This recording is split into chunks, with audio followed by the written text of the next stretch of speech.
അങ്ങനെ നമ്മുടെ ഇന്നത്തെ സ്പെഷ്യൽ നെയ്ച്ചോറ് ഇവിടെ തയ്യാറായിട്ടുണ്ട്.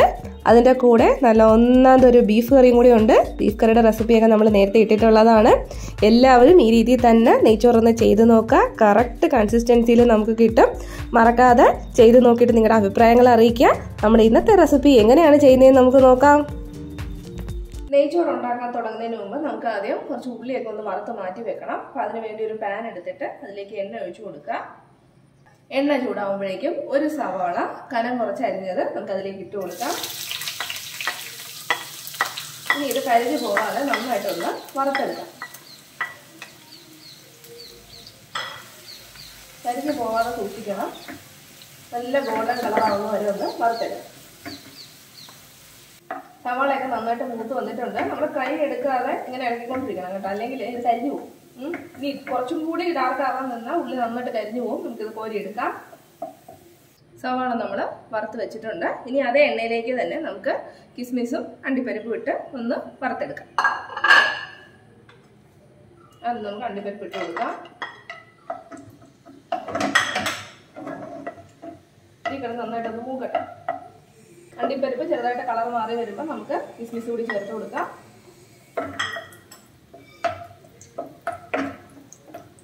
അത് നന്നായിട്ട് വീർത്ത് വരട്ടെ.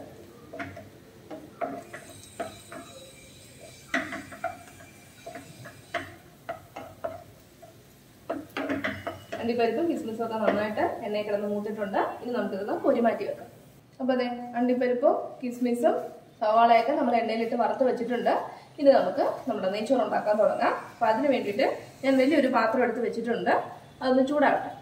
നമ്മൾ എടുത്ത് വെച്ചിട്ട് പാത്രം ചൂടായിട്ടുണ്ട്. ഞാനത് 1 കിലോ ജീരകശാല റൈസിനാണ് നെയ്ച്ചോറ് ഉണ്ടാക്കാൻ പോകുന്നത്. അപ്പോൾ അതുകൊണ്ട് ഒരു വലിയ പാത്രം എടുത്തതേ ഉള്ളൂ. നമുക്കൊരല്പം എണ്ണ ഒഴിച്ചു കൊടുക്കാം. ഏകദേശം ഒരു 2 ടേബിൾ സ്പൂൺ എണ്ണ ഒഴിച്ചിട്ടുണ്ട്. ഇനി നമുക്ക് നെയ്യ് ചേർത്ത് കൊടുക്കാം.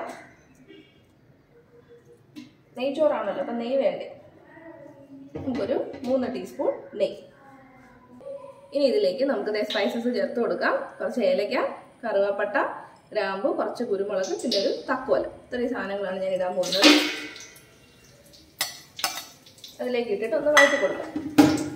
ഇനി നമുക്ക് ഒരു സവാള ചെറുതായിട്ട് നേരത്തെ അരിഞ്ഞ പോലെ തന്നെ കനം കുറച്ച് അരിഞ്ഞ് ഇതിലേക്ക് ചേർത്ത് കൊടുക്കാം.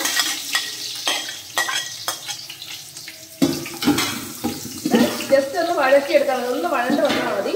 എന്താ ഗോൾഡൻ കളറൊന്നും ആവേണ്ട ആവശ്യമില്ല. ജസ്റ്റ് ഒന്ന് വഴണ്ട് കിട്ടിയാൽ മതി. നമുക്ക് ഒന്ന് നന്നായിട്ട് വഴണ്ട് വന്നിട്ടുണ്ട്. ഇനി നമുക്ക് ഇതിലേക്ക് നമ്മൾ എടുത്തു വെച്ചിട്ടുള്ള അരി, ജീരകശാല റൈസ് നന്നായിട്ട് കഴുകി കുതിർത്തിട്ട് ഊറ്റി വെച്ചതാണ്. അത് ചേർത്ത് കൊടുക്കുക. നമ്മൾ അരി ഇട്ട് കൊടുത്തിട്ട് നന്നായിട്ടൊന്ന് ഇളക്കുക. ഒരു മീഡിയം ഫ്ലെയിമിൽ കുറച്ച് തീ ഒന്ന് കൂട്ടിയിട്ടിട്ട് നന്നായിട്ടൊന്ന് ഇളക്കി കൊടുക്കുക. 2 മിനിറ്റ് നന്നായിട്ടൊന്ന് മിക്സ് ചെയ്യും.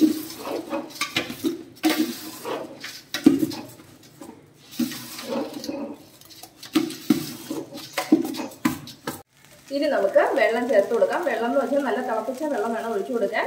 1 കപ്പ് അരിക്ക് 1.5 കപ്പ് എന്നുള്ള കണക്കിൽ വേണം വെള്ളം ചേർത്ത് കൊടുക്കാൻ.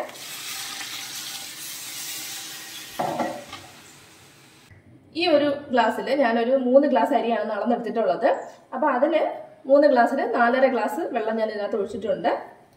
ഇനി നന്നായിട്ടൊന്ന് ഇളക്കി കൊടുക്കാം. ആവശ്യത്തിനുള്ള ഉപ്പ് ചേർത്ത് കൊടുക്കാം. നമുക്ക് ആവശ്യത്തിനുള്ള ഉപ്പ് ചേർത്ത് കൊടുക്കാം. ഇനി ഒരു അരമുറി നാരങ്ങയുടെ നീര് ചേർത്ത് കൊടുക്കാം. ചോറൊന്നും ഒട്ടിപ്പിടിക്കാതിരിക്കാനായിട്ട് നാരങ്ങയുടെ നീര് ചേർത്തിട്ടുണ്ട്. ഇനി ഞാൻ ചേർക്കുന്നത് ഒരു ക്യാരറ്റ് ചെറുതായിട്ടൊന്ന് കനം കുറച്ച് കൊത്തി അരിഞ്ഞെടുക്കുകയാണ്. അത് ചേർത്ത് കൊടുക്കാം. ഇനി ഞാൻ ഒരു തക്കാളി ഇതുപോലെ ഒന്ന് വട്ടത്തിൽ അരിഞ്ഞെടുത്തതും ചേർക്കുന്നുണ്ട്. നമ്മുടെ ചോറൊക്കെ നല്ല ഒട്ടിപ്പിടിക്കാതെ കിട്ടുന്നുണ്ട്. അതും കൂടി കിടക്കട്ടെ. ഇനി ഇതെല്ലാം കൂടി നന്നായിട്ടൊന്ന് മിക്സ് ചെയ്ത് കൊടുക്കാം.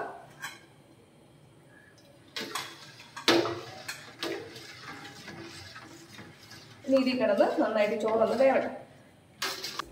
വെള്ളമൊക്കെ വറ്റാൻ തുടങ്ങിയിട്ടുണ്ട്. നമുക്ക് ജസ്റ്റ് ഒന്ന് ഇളക്കി കൊടുക്കാം. അരി ഒന്ന് ഉടഞ്ഞു പോകരുത് കേട്ടോ. ജസ്റ്റ് ഒന്ന് ഇളക്കി കൊടുത്താൽ മതി. കണ്ടോ, വറ്റി തുടങ്ങുന്നുണ്ട് വെള്ളം. വെള്ളം വറ്റുമ്പോഴേക്കും നമ്മുടെ ചോറ് നന്നായിട്ട് നമുക്ക് വെന്ത് കിട്ടും. വെള്ളമൊക്കെ നന്നായിട്ട് വറ്റിയിട്ടുണ്ട്. ഇനി നമുക്കിതൊന്ന് ദം ചെയ്യണം. അപ്പോൾ അതിന് മുന്നേ നമ്മൾ നേരത്തെ വറുത്ത് വെച്ചിട്ടുള്ള സവാളയും കിസ്മിസും ഒക്കെ അതിൻ്റെ മേളിലേക്ക് ഒന്ന് ഇട്ട് കൊടുക്കാം. ലാസ്റ്റ് ഒരല്പം നെയ്യ് കൂടി അതിൻ്റെ മേളിലേക്ക് ഒഴിച്ചിട്ട് നമുക്കിതെല്ലാം കൂടി ഒന്ന് മിക്സ് ചെയ്തിട്ടുണ്ട്. എല്ലാം കൂടി ഒന്ന് മിക്സ് ചെയ്യാം.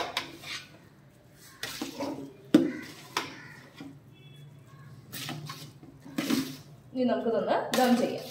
നമ്മുടെ ഇന്നത്തെ സ്പെഷ്യൽ നെയ്ച്ചോറ് തയ്യാറായിട്ടുണ്ട്. അതിൻ്റെ കൂടെ നല്ല ഒന്നാമതൊരു ബീഫ് കറിയും ഉണ്ട്.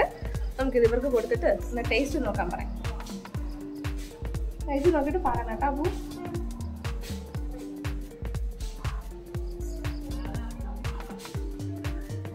കഴിച്ചോ, കഴിച്ചിട്ട് പറഞ്ഞാൽ മതി കേട്ടോ. സൂപ്പറായിട്ട് ഇഷ്ടപ്പെട്ടോ? എല്ലാവരും മറക്കാതെ ചെയ്ത് നോക്കണം. പുതിയൊരു വീഡിയോയിൽ നമുക്ക് വീണ്ടും കാണാം. അതുവരെ ബൈ ബൈ.